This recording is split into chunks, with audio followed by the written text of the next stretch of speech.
بالعالمين والعاقبة للمتقين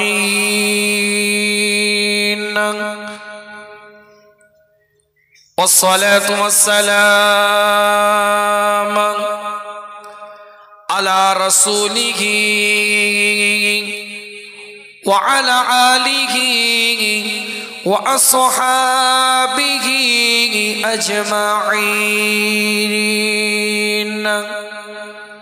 أما بعد فيا أيها الحاضرون رحمنا ورحمكم الله. وقال الله تعالى في شان حبيبه تكريما على رسوله تعظيما لرسوله إن الله وملائكته يصلون على النبي يا أيها الذين آمنوا صلوا عليه وسلموا تسليما. اللهم খুব মোহাব্বতের সাথে পড়েন ওয়ালা আলি সাইয়্যিদিনা मोहम्मद सा नहीं कोई मोहम्मद सा नहीं कोई मोहम्मद सा नहीं कोई ज़माने भर में ढूंढा है मोहम्मद सा नहीं कोई ज़माने भर में ढूंढा है मोहम्मद सा नहीं कोई रसूलों ने कहा मिलकर फरिश्तों ने कहा बढ़कर रसूलों ने कहा मिलकर फरिश्तों ने कहा बढ़कर यही हूरों का नगमा है मोहम्मद सा नहीं कोई यही हूरों का नगमा है मोहम्मद सा नहीं कोई ज़माने भर में ढूंढा गए मोहम्मद सा नहीं कोई सराफा आपका लिखने तो कुरान सामने रखा सराफा आपका लिखने तो कुरान सामने रखा कलम ने इतना लिखा है मोहम्मद सा नहीं कोई कलम ने इतना लिखा है मोहम्मद सा नहीं कोई ज़माने भर में ढूंढा है मोहम्मद सा नहीं कोई हजारों में ज़बी आगे बरेगी दिल नशी आएंगे हजारों में ज़बी आगे बरेगी दिल नशी आएंगे कोई कब ऐसा आया है मोहम्मद सा नहीं कोई कब ऐसा आया है मोहम्मद सा नहीं कोई ज़माने भर में ढूंढा है मोहम्मद सा नहीं कोई किरामन कहा भी आगो किताबें इश्क में लिखो किरामन कहा भी आगो किताबें इश्क में लिखो गुलामों का इनारा है मोहम्मद सा नहीं कोई गुलामों का इनारा है मोहम्मद सा नहीं कोई ज़माने भर में ढूंढा है मोहम्मद सा नहीं कोई। अल्लाहुम्मा सल्ली अला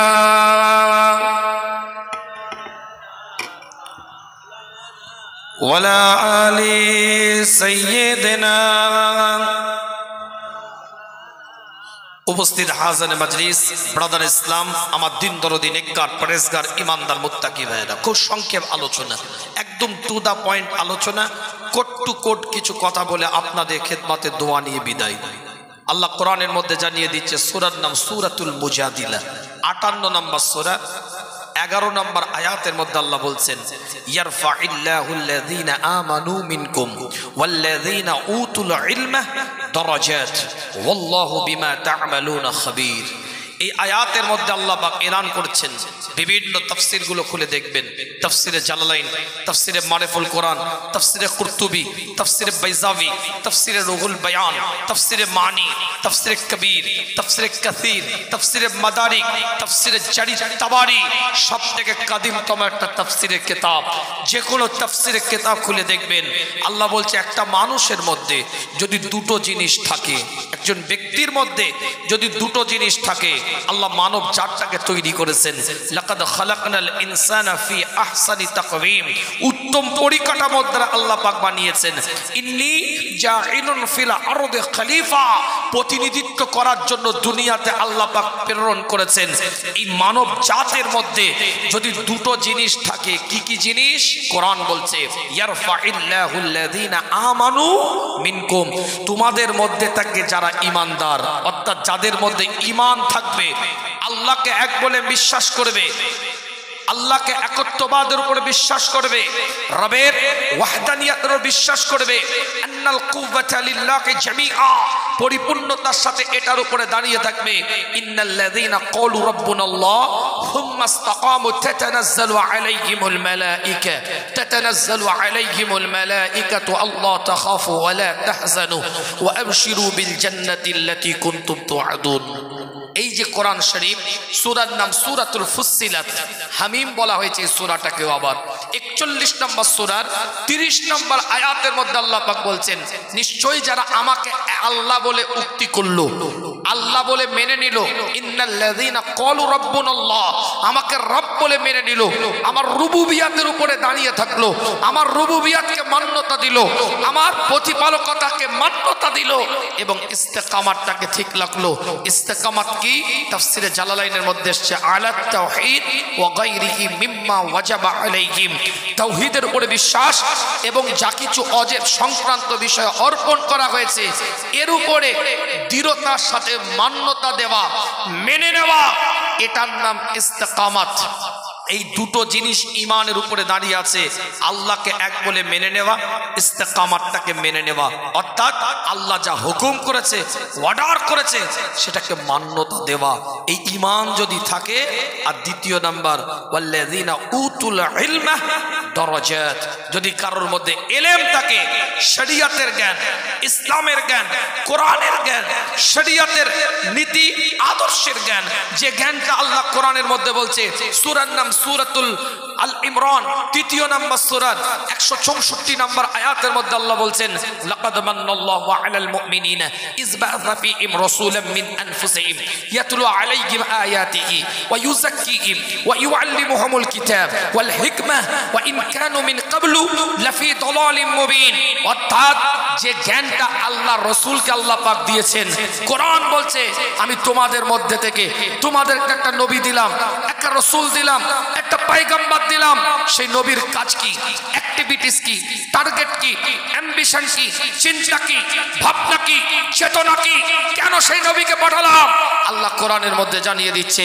সরকারে কায়নাতের আসার কারণ, মদিনার তুলালের আসার কারণ, ইমামুল মুরসালিনের আসার কারণ, ইমামুল হুদার আসার কারণ, ইমামুল কিবলাতাইনের আসার কারণ, হাবিব লবিব তাবিব সাহেবুল জুদ ওয়াল কারামের আসার কারণটা, তিনার টার্গেটটা কি হবে?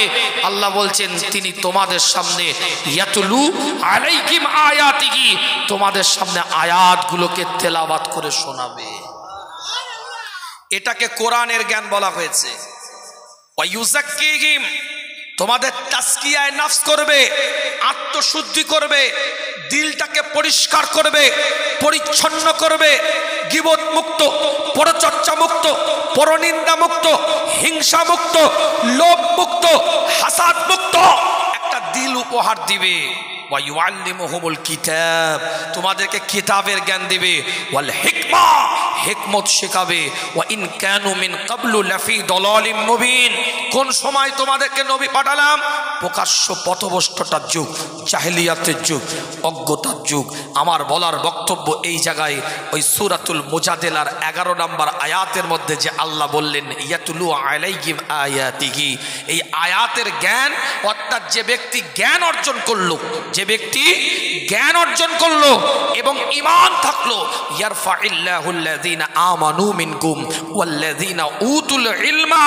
এই ইলমটা কি? কোরআনের ইলম, শরীয়তের ইলম, দ্বীনের ইলম, ইসলামের ইলম। এই ইলমটা যারা অর্জন করলো, আল্লাহ বলছেন তাদের মাকামটাকে আমি আল্লাহ বাড়িয়ে দেব। জোরে বলবেন। আজকে যে দরবারে এসেছেন, আপনাকে কেরামতি বলে মাকাম বাড়াতে হবে না। আপনার তার অলৌকিকতা জাহির করে, প্রকাশ করে কারামতি বাড়াতে হবে। আপনার কারামতি বলে তার সম্মানকে সমাজের বুকে স্টাবলিশ করতে হবে না, প্রতিষ্ঠিত করতে হবে না। তিনি যে পথের পথিক হয়েছেন, যে রাস্তার রাহি হয়েছেন, যেই রাস্তায় নিজেকে পরিচালিত করেছেন, কোরআন বলছে তার মাকামকে আল্লাহ বাড়িয়ে দিয়েছে। আমার কথা কিছু বুঝতে পারছেন না? বুঝতে পারছেন? আপনি আমি তানার শানে আলোচনা করে, তানার সম্পর্কে বক্তব্য দিয়ে, আল্লামা রুহুল আমিন রহমাতুল্লাহ আলাইহির বিষয়ে ইয়াদগারে তানার স্মৃতিতে কথা বলে নিজেদের জীবনটাকে তানাদের মতন পরিচালনা করার উদ্দেশ্য থাকবে। এটা মনে করবেন না যে তানার কেরামতি বললে তেনার সম্মান বেড়ে যাবে। না, তানার অলৌকিকতা, তানার মিরাকেল, তানার কেরামতি, তানার চাল চলন, আখলাক, ব্যবহার, হাঁটা চলা, কথাবার্তা, তেনার আদর্শ আখলাক, এটা যখন আলোচনার মধ্যে আসবে, আপনার আমার জীবনটা তানার মতন বানতে, তানার মতন হতে সহযোগিতা করবে। কথা ঠিক বলছি না ভুল বলছি? কেন? আল্লাহ সম্মান বাড়িয়ে দিয়েছে, মাকাম আল্লাহ দিয়ে দিয়েছে। একটা আয়াত নয়, 3 থেকে 4টে আয়াত দিয়ে দলিল দিলাম। যারা ঈমান আনবে এবং এলেম অর্জন করবে, আল্লাহ বলছেন তাদের মাকামকে আমি আল্লাহ বাড়িয়ে দেব। আল্লাহু বিমা তা'মালুনা খাবীর। তোমরা, আমি আল্লাহ, তোমরা যা কিছু করো আমি আল্লাহ সব জানি। জোরে বলে। আজকে 3টা আয়াতের একদম কোট টু কোট আলোচনা করে বিদায় নেব, একদম ইতি টানবো। কেন আসলেন আজকে এখানে? গ্রামে, পাড়ায়, মহল্লায়, এলাকায় চাঁদে চাঁদে জলসা হচ্ছে। কথা বলে না কেন? চাঁদে চাঁদে জলসা হয় না? শবে বরাতের আলাদা, মুহররমের আলাদা। হঠাৎ করে যুবক চলে এলো, হঠাৎ সঙ্গ থেকে আর একটা জলসা। এই কথা বলেন। ঈদের পরের দিন কিছু যুবক এক জায়গায় হয়ে বলছে ফিস্টি কেন করবি, যে কোনো একটা হুজুরকে নিয়ে একটা জলসা করি।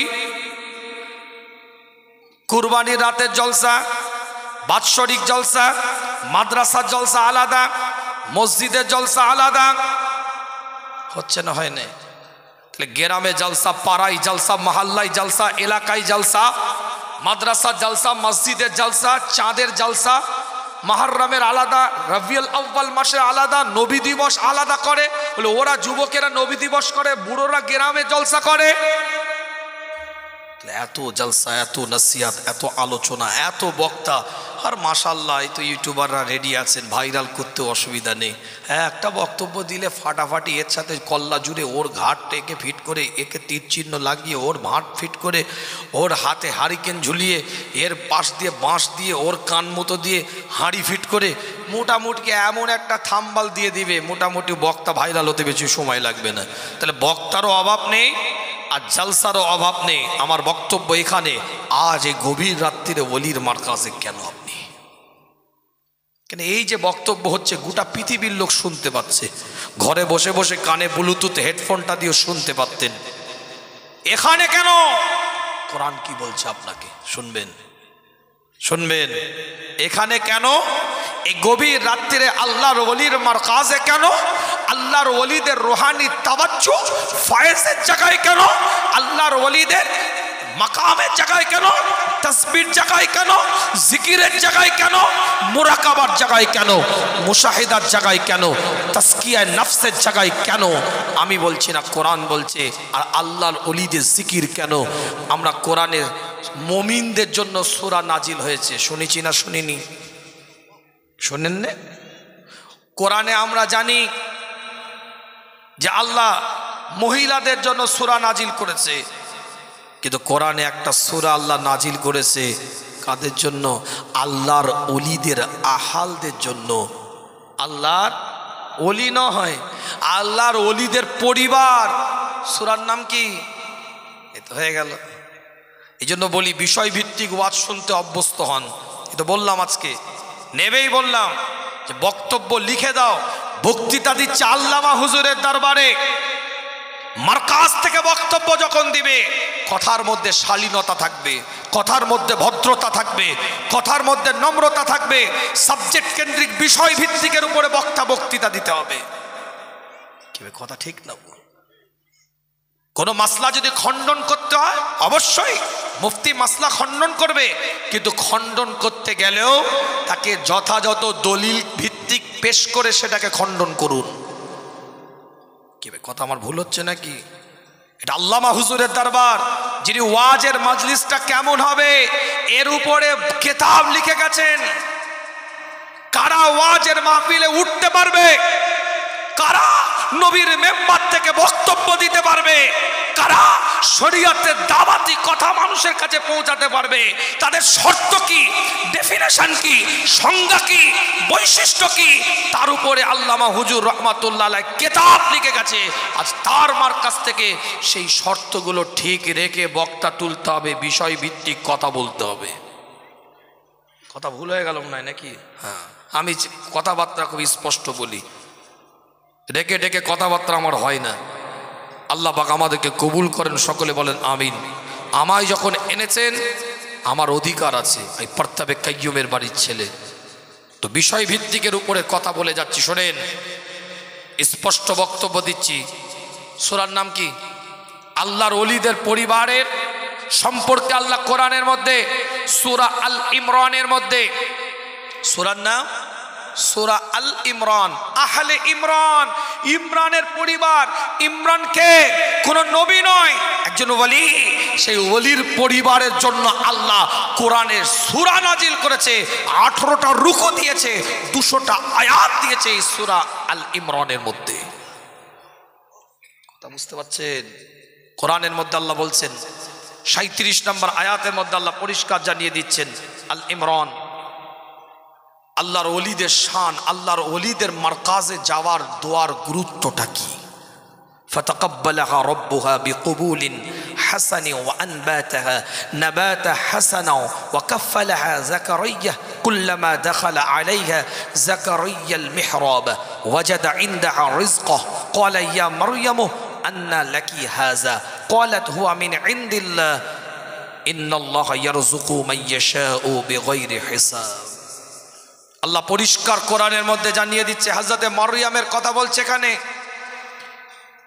যখন মারইয়াম একটা বয়সে উপনীত হলেন, আল্লাহ বলছেন আমি আল্লাহ তাকে একটা উত্তম রূপে তাকে গ্রহণ করলাম এবং উত্তম একটা দিল অন্তর তাকে দিলাম। আমি জাকারিয়া নবীর দায়িত্বে তাকে দিলাম, অভিভাবকত্বার দায়িত্বে দিলাম জাকারিয়া নবীকে। কেন? সেই যুগে জাকারিয়া নবী আবার মারিয়ামের খালু, তাই আমি আল্লাহ মারিয়ামকে উত্তম রূপে গ্রহণ করলাম, উত্তম একটা পুপ্পবৃত্তি মানে দিল অন্তর দিলাম। জাকারিয়াকে প্রতিনিধিত্ব করে বললাম আপনার দায়িত্বে মারিয়ামকে বড় করেন। কথা কিছু বুঝতে পারছেন? একদম কোট টু কোট আলোচনা, বিদায় নেব। কুল্লামা দাখালা আলাইহা যাকারিয়াল মিহরাব, জাকারিয়া নবী মারইয়ামের ইবাদতের জায়গায় ঢুকেছে, যেখানে মারইয়াম জিকির করত, তাসবিহ পড়ত, মুরাকাবা করত, মুশাহিদা করত, তাজকিয়ায়ে নফস করত, আত্মশুদ্ধি করত। কুল্লামা দাখালা আলাইহা যাকারিয়াল মিহরাব, সেই ছোট্ট কুঠির মধ্যে জাকারিয়া নবী ঢুকেছে। ওয়াজাদা ইনদাহা রিজকা, এবং ঢোকার পরে দেখছে কিছু খাদ্য পড়ে আছে। ওয়াজাদা ইনদাহা রিজকা, কিছু খাবার দেখতে পেয়েছে। ক্বালা ইয়া মারইয়াম আন্না লাকি হাযা, কোথা থেকে পেয়েছো এটা? ক্বালা ইয়া মারইয়াম আন্না লাকি হাযা, কোথা থেকে পেয়েছো এই খাদ্য? তাফসীর কারকরা বলছে ওটা আনসিজনারি খাবার ছিল, মানে লিচু আম একটা সময় হয়, আর এখন যদি লিচু আম হঠাৎ করে কিছুদিন আগে ডিসেম্বরে পেতেন তাহলে অবাক হয়ে যেতেন না? এ তো গরমকালের ফল, এখন কোথা থেকে এলো? বলছে তাফসীর কারকরা এই খাদ্যটা আনসিজনারি খাদ্য ছিল। ক্বালাত হুয়া মিন ইনদিল্লাহ, মারইয়াম বলছে এটা আমার আল্লাহ আমাকে দিয়েছে। ইন্নাল্লাহা ইয়ারযুকু মান ইয়াশাউ বিগাইরি হিসাব, যখন আমার আল্লাহ কিছু বান্দাকে দিতে থাকে বেগাইরে হিসাব, হিসাব ছাড়া আমার আল্লাহ পাক বান্দাকে দান করতে থাকে। জোরে বলবেন না? জাকারিয়া নবী তখনও বাচ্চা হয়নি, আলোচনা তো এখানে।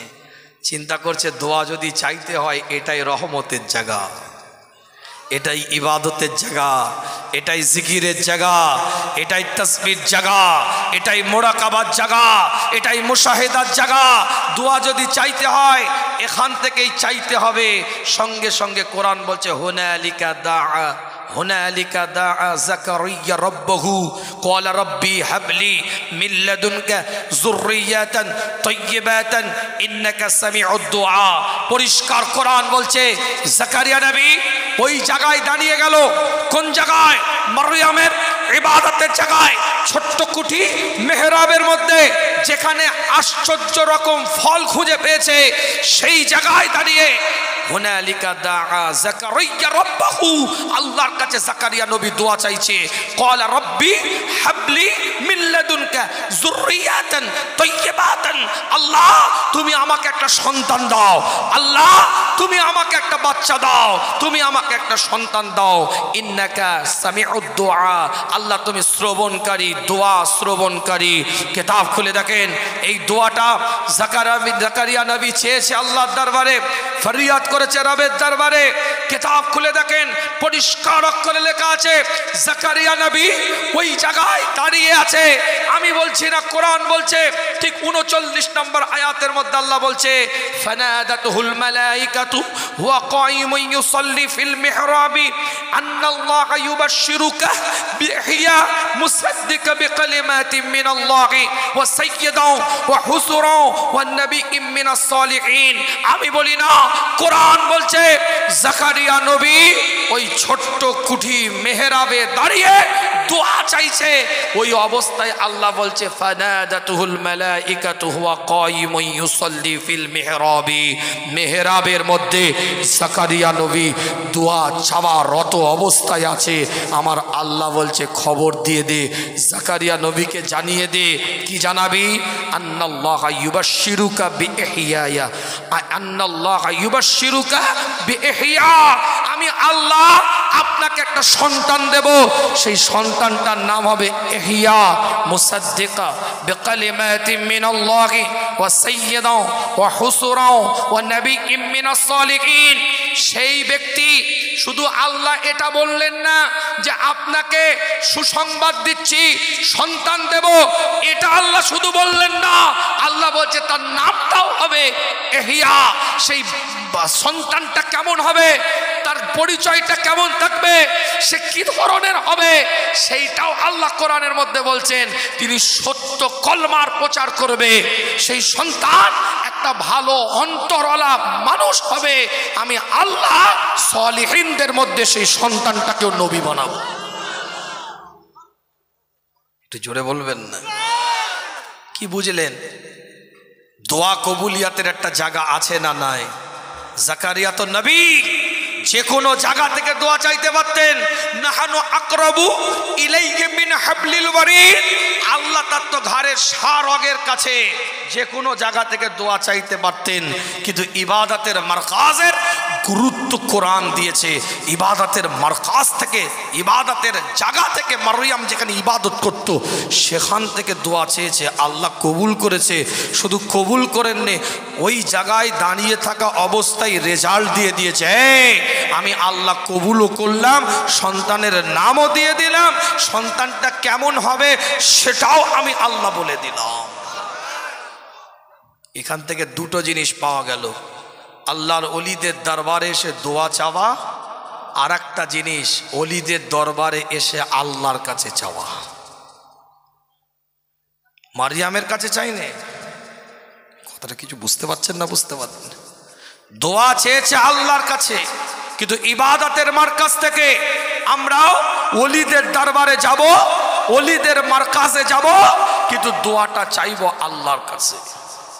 দোয়া চাওয়ার জায়গাটা ইবাদতের জায়গা হতে পারে, জিকিরের জায়গা হতে পারে ওলিদের, ফিকিরের জায়গা হতে পারে ওলিদের, আল্লাহর ওলিদের নেক জায়গা হতে পারে, কিন্তু দোয়াটা চাইতে হবে আল্লাহর কাছে। আকীদার জায়গায় আবার মজবুত থাকতে হবে। কথা বোঝাতে পারলাম? কথাটা বোঝাতে পারলাম? বিদায় নেব আপনাদের খেদমত থেকে, কেন এখান থেকে আমাকে সে কালার রাইড যেতে হবে। আমার দাদাজান হুজুর পীর কেবলার প্রতিষ্ঠিত সিনিয়র মাদ্রাসা, বিভিন্ন প্রতিষ্ঠানের সাথে জড়িত থাকতে হয়, জানেন আপনারা সবাই। তারপরেও ভালোবাসেন, মহাব্বত করেন। অলির মারকাজে একটু দোয়া নেওয়ার উদ্দেশ্যে এসেছি, আল্লামা হিন্দের দরবারে একটু দোয়া নেওয়ার উদ্দেশ্যে এসেছি। আপনারাও দোয়ার মহতাজ, আমি গুনাহগারও দোয়ার মহতাজ। আলোচনার মধ্যে এটাই বোঝালাম যে একটা মানুষ আল্লাহর কাছে প্রিয় হতে গেলে ঈমান লাগে, এলেম লাগে। এটা দলিল দিয়ে বুঝিয়েছি, যেটা আমাদের আল্লামা হুজুরের মধ্যে ছিল। এটা হুজুরের বৈশিষ্ট্য নিয়ে আলোচনা করলাম। এখন হুজুরের দরবারে যারা আমরা এসেছি, আমাদের করণীয় কর্তব্যটা একটু বুঝিয়ে দিলাম। অলির দরবারে এসে দোয়া চাইব, কিন্তু আল্লাহর কাছে চাইব। চেয়েছে কারা? দলিল দিয়েছি তাদের। কথা ঠিক না ভুল? আল্লাহ আমাদের সকলকে কবুল করেন, সকলে বলেন আমিন। সূরার নাম সূরাতুল বাকারা, কোরআন শরীফ ২য় নম্বর সূরার ২৬০ নম্বর আয়াতের মধ্যে আল্লাহ পাক জানিয়ে দিচ্ছেন পরিষ্কার অক্ষরে, ওয়ামিনান নাসি মাইয়াশরি নাফসাহু বিতিগা মারাদাতিল্লাহ ওয়াল্লাহু রাউফুম বিল ইবাদ। আল্লাহ নবী মুহাম্মদুর রাসূলুল্লাহ সাল্লাল্লাহু আলাইহি ওয়াসাল্লাম এলান করে দেয়, আমি বলি না, কোরআন জানিয়ে দেয়।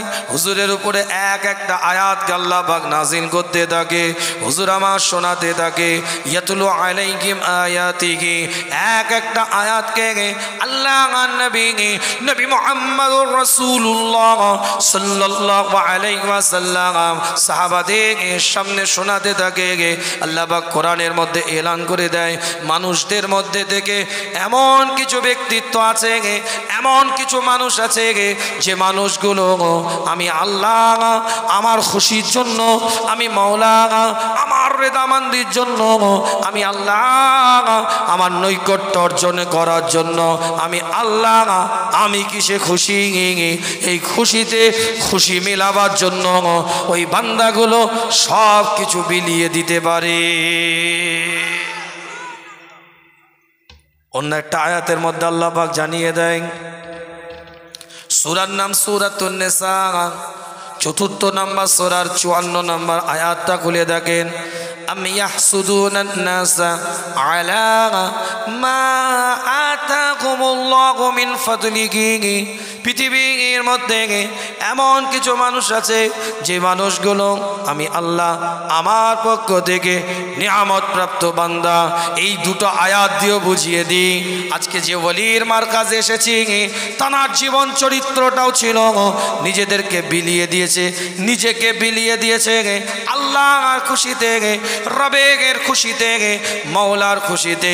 শুধু নিজেকে বিলিয়ে দেয় না, হাজার হাজার মুরিদ ভক্ত ভালোবাসার মানুষগুলো তাদের সোহবতে এসে নিজেদের জীবনটাকে আল্লাহর রাস্তায় বিলিয়ে দিয়েছে। আজকে যে ওলির মারকাজে আল্লামা হিন্দের দরবারে আল্লাহ পাকের নেককার বান্দার দরবারে, রবের নৈকট্য অর্জনকারী ব্যক্তিত্বের দরবারে এসেছি। আবার দ্বিতীয় আয়াত দিয়ে ব্যাখ্যা দিচ্ছি। আল্লাহ কোরআনের মধ্যে বলছেন, আলা মা আতাকুমুল্লাহু মিন ফাদলিহি, আমার আল্লাহ এলান করে পৃথিবীর মধ্যে কিছু মানুষ আছে যারা আমি আল্লাহ আমার পক্ষ থেকে রহমত প্রাপ্ত বান্দা। আল্লাহ কিন্তু ডেফিনেশন বলে নাই, সংজ্ঞা বলে নাই, আল্লাহ কিন্তু কোনো ক্লু বলে নাই, কোনো সিমটম বলে নাই। আল্লাহ শুধু আমভাবে এ কথা বলে দিয়েছে, ধরে নিতে হবে আপনাদেরকে। ছোট্ট করে বলে দিয়ে যায়, আজকে যে বলি মারকাজে আপনি এসেছেন, যে আল্লামায়ে হিন্দের দরবারে আপনি এসেছেন, যে নেককার বান্দার দরবারে আপনি এসেছেন, যে সলিহিন ব্যক্তিত্বের দরবারে আপনি এসেছেন, যে আল্লাহর দরবারে নৈকট্য অর্জনকারী মানুষের দরবারে আপনি এসেছেন, এক কথাই বলতে পারি এই মানুষ আল্লাহ পাকের রহমত প্রাপ্ত বান্দা। কেন আল্লাহ পাকের রহমত না হলে এতগুলো বৈশিষ্ট্য একটা ব্যক্তির মধ্যে থাকতে পারে না। আর যে নিজেকে আল্লাহর রাস্তায় বিলিয়ে দেয় তারা আল্লাহর রহমত প্রাপ্ত বান্দা হয়ে যায়। আল্লাহ পাক কবুল করেন। ইতি টানবো আপনাদের খেদমতে যোগ্যতা সম্পন্ন একজন ব্যক্তিত্ব মুজাদ্দিদে জামানের ইন্তেকালের পরে আলা হযরত বড় হুজুর পীর কেবলা রাহমাতুল্লাহ আলাইহি মুজাদ্দিদে জামানের পূর্ণ কামালিয়াতের অধিকারী আল্লাহ পাক কবুল করেছিলেন। হুজুর যখন হাসপাকে গিয়েছিলেন, মুজাদ্দিদে জামান খুদ বড় হুজুর পীর কেবলা রাহমাতুল্লাহ আলাইহিকে সঙ্গী করে আল্লাহ নবী আল্লাহ রসুলের দরবারে গিয়েছিলেন। হুজুরের যে কায়েম মোকাম আলা হযরত গদ্দিনিশিন পীর শাইখুল আরিফিন শাইখুল ইসলাম বড় হুজুর পীর কেবলা রাহমাতুল্লাহ আলাইহি মুজাদ্দিদে জামানের যে কায়েম মোকাম, এটা মুজাদ্দিদে জামানও বানান নাই, খোদা আমার আল্লাহ নবীর রুহানি ইশারাতে মুজাদ্দিদে জামানের কায়েম মোকাম হিসাবে আলা হযরত বড় হুজুর পীর কেবলাকে বসিয়েছিলেন। আল্লামা রুহুল আমিন রহমাতুল্লাহ আলাইহির মতন মানুষ, যোগ্যতা সম্পন্ন ব্যক্তিত্ব বড় হুজুর পীর কেবলার কাছে গিয়ে ঠিক এইভাবে পা গুটিয়ে বসে থাকতেন। পীরের আওলাদ, যোগ্যতা সম্পন্ন পীরের আওলাদ। কথা ঠিক না? মুজাদ্দিদে জামানের জানাজার নামাজ তখনও সম্পন্ন হয় নাই, লাশটা হুজুরের তখনও রাখা আছে ওই অবস্থায়। নেসারউদ্দিন রহমাতুল্লাহ আলাইহি বিখ্যাত মুজাদ্দিদে জামানের খলিফা সাসসিনার পীর সাহেব, যিনি এমন একজন খলিফা মুজাদ্দিদে জামানের, তিনি একা এসে মুজাদ্দিদে জামানের হাতে বায়াত হন না, নিজে ওই যুগে ওই জায়গার একজন পীর ছিলেন। মুজাদ্দিদে জামানের হাতে এসে একজন দুজন নয়, 10,000 তার মুরিদকে সাথে করে নিয়ে এসে মুজাদ্দিদে জামানের হাতে বায়াত হয়ে খেলাফত হয়ে ইজাজত প্রাপ্ত হয়েছিলেন। তিনি প্রস্তাব দিলেন যে পূর্ব ঘোষণা অনুযায়ী আমার পীর সাহেব কেবলার কায়েম মোকাম আলা হযরত বড় হুজুর পীর কেবলা রাহমাতুল্লাহ আলাইহি মুজাদ্দিদে জামানের 561টা খলিফা মুজাদ্দিদে জামানের ইন্তেকালের পরে 4 হুজুর কেবলা সহ আলা হযরত বড় হুজুর পীর কেবলা রাহমাতুল্লাহ আলাইহির হাতে মুজাদ্দিদে জামানের জানাজার পূর্বে তাসদিকের বায়াত নিয়েছিলেন। এটা আমার কথা নয়, আল্লামা হিন্দের লিখিত মুজাদ্দিদে জামানের বিস্তারিত জীবনীর মধ্যে লেখা। কিছু ফিতনাবাজ ফিতনা ছড়াবার জন্য নানান কথা নানান তালে বলে। আল্লাহ পাক কবুল করেন, সকলে বলেন আমিন। আমি আর আলোচনা বাড়াবো না, শুধু এটুকুনি বলে দিলাম। আমার কথায় রাগ করলেন? রাগ করলেন? আকাবির মানেন, উলিল আমর মানেন, নীতি মানেন, উসুলের উপরে মজবুত থাকেন, উসুলের উপরে মজবুত থাকেন। আল্লাহ পাক কবুল করেন, সকলে বলেন আমিন। নবীর ছেলে নবী হয়েছে, ওই মানুষ তখন তো নবী বলে মানতে অসুবিধা হয়নি, এ কথা বলে না কেন? নবীর ছেলে যখন নবী হয়েছে, তখন তো মানুষের নবী বলে মানতে অসুবিধা হয়নি। পীরের ছেলে পীর হবে যদি যোগ্যতা থাকে, তা তোমার মানতে অসুবিধা কোথায়? নবীর ছেলে জালেম হয়েছে, মানুষ বাদ দিয়ে দিয়েছে, কথা ঠিক না? পীরের ছেলে শরিয়াত বিরোধী কথা বলবে, মানুষ সোহবতে যাবে না। কিন্তু কারো যদি যোগ্যতা থাকে, কারো যদি খুসুসিয়াত থাকে, বৈশিষ্ট্য থাকে, তোমার মানতে অসুবিধা কোথায়? কি কথা ঠিক না ভুল? এই দরবারের দিকে খেয়াল রাখবেন। মুজাদ্দেদে জামানের একজন অন্যতম খলিফাদের মধ্যে থেকে অন্যতম, আল্লাহ পাক কবুল করেছেন। হুজুরের মারকাজে আপনারা এসেছেন, আগামীতে আসবেন। 3 দিন ব্যাপী মাহফিলে যোগ দেওয়ার চেষ্টা করবেন। মাহফিলে এসে জীবনটাকে রোহানিয়াত এবং ফয়েজ আফতা বানাবার চেষ্টা করেন। ওলিদের মারকাজ আল্লাহ পাক কবুল করেন, সকলে বলেন আমিন। আসেন, হুজুর কেবলা আসবে, আলোচনা করবে, দোয়া করবে। আমরা হুজুরের সম্মানে, চাচা যান হুজুর পীর কেবলা সম্মানে সকলে একটু উঠে দাঁড়াই, সকলে একটু উঠে দাঁড়াই। নারায়ে তাকবীর, নারায়ে তাকবীর, নারায়ে তাকবীর। আওলাদে মুজাদ্দেদে জামান